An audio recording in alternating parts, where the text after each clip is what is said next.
దేహం లోపల నేనున్నాను. ఇది ఏంటది? అది శాశ్వతమా? దేహం అనేది లోపల ఉన్నటువంటిది. ఇందాక చెప్పాడు కదా, ఈ దేహం అనే దేవాలయంలో ఆత్మ అనే పరమాత్ముడు ఉన్నాడు లోపల. అతనే జీవుడే, అప్పుడు జీవుడే దేవుడు అవుతాడని చెప్పాడు నారాయణ రెడ్డి గారు. ఈ దేహం అనే దేవాలయం లోపల ఆత్మ అనే పరమాత్ముడు ఉన్నాడు. ఈ దేహాన్ని లోపల ఉన్నటువంటి పరమాత్మను కలిపితే జీవుడే దేవుడు. ఈ లోపల ఉన్నటువంటి ఆత్మను ఎవరైతే తెలుసుకుంటామో వాళ్ళు సత్యము వైపు ఉన్నట్టు. సత్యాన్ని తెలుసుకున్నట్టు. సత్యాన్ని తెలుసుకున్న పాట సత్యానికి ఏం కావాలి? సత్యానికి కావాల్సింది ఒక ధర్మ స్థాపన కావాలి. ఈ దేహం అనే దేవాలయంలో ఈ భూమి మీద మనం వచ్చినటువంటి జన్మ ప్రణాళిక ఏంటి అనేది మనము తెలుసుకోవాలి.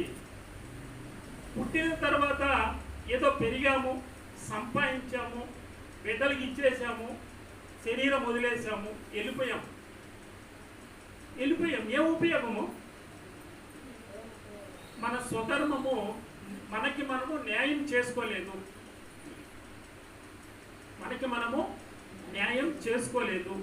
ఎందుకు చేసుకోలేదు అంటే సత్యం అన్నది ఏంటో తెలుసుకోకుండా మనం ఈ శరీరాన్ని వదిలేస్తే మనము న్యాయం చేసుకోకుండా జన్మ వేస్ట్ చేసుకున్నట్టే.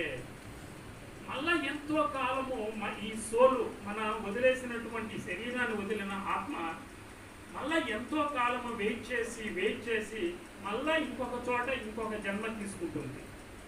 ఆ విధంగా తీసుకుంటూ పునరపి జననము పునరపి మరణము తీసుకుంటూ ఎన్ని అర్థము ప్రర్థము లేని జన్మలు, ఎన్ని వందలు జన్మలు తీసుకున్నా దానికి ఉపయోగం లేదు.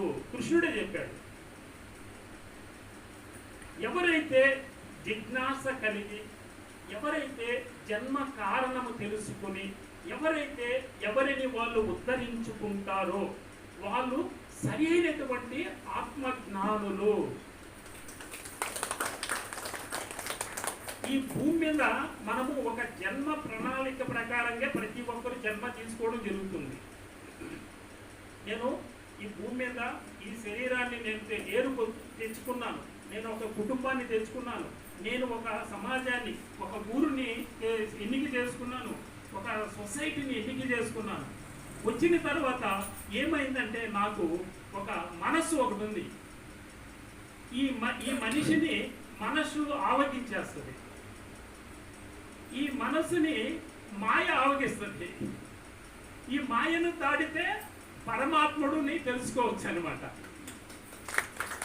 ఎప్పుడైతే మనిషి మనసును కంట్రోల్ చేస్తే ఆ మనసు ఏం చేస్తుంది అంటే మాయను దాటద్ది. మాయని దాటిన తర్వాత పరమాత్మను తెలుసుకుంటుంది. ఆ పరమాత్మను తెలుసుకుంటే సత్యాన్ని తెలుసుకున్నట్టు. ఆ పరమాత్మ ఎక్కడున్నాడంటే మనము దివి నుండి భూమికి దిగి వచ్చిన దేవుళ్ళం అనేది వాస్తవం. దివి నుండి భూమికి దిగి వచ్చిన దేవుళ్ళం. దివి నుండి భూమికి దిగి వచ్చిన దేవుళ్ళారా దిగజారిపోకండి. ధ్యానం చేసి మిమ్మల్ని మీరు ఉద్ధరించుకుని ఊర్ధ్వ లోకాలకి ఎదగడమే మన జన్మ ప్రణాళిక. కానీ మనము ప్రతి జన్మ తీసుకుంటున్నాము. ఈ తీసుకున్న తర్వాత ఈ మనిషిని మనసు ఆక్రమించేస్తుంది. ఈ మనసుని కాస్త మాయ అడ్డుపడుతుంది. ఈ మాయను దాటి పరమాత్మలోకి సత్యంలోకి ఎప్పుడు పోలేక ఏదో కుటుంబ అవసరాలు, లేదంటే డబ్బు, సంపాదన, వ్యాపారము, ఉద్యోగము, సమాజము, పేరు ప్రతిష్టలు, గొప్పలు, ఈ అధికార దాహము, ఇలాంటి వాటి మీదనే. ఇవన్నీ కూడా భౌతికమైనది, ఇవన్నీ కూడా తాత్కాలికమైనది, ఇవన్నీ కూడా శాశ్వతమైనది కాదు. కంటికి కనిపించేవన్నీ కూడా అశాశ్వతము. ఈ శరీరం అయితేనేమి, ఈ డబ్బు అయితేనేమి, బంగారము, పాస్తులన్నీ కూడా ఈ శరీరంతో పాటు అవి మనం వదిలేసి వెళ్ళాల్సిందే. నువ్వు 20 గంటలు కాదు 24 గంటలు కష్టపడి, నాకు నేను కష్టపడి సంపాదిస్తున్నాను, నా పిల్లల కోసం సంపాదించి పెడుతున్నాను, నా కుటుంబ బాధ్యత మా పిల్లల్ని బలే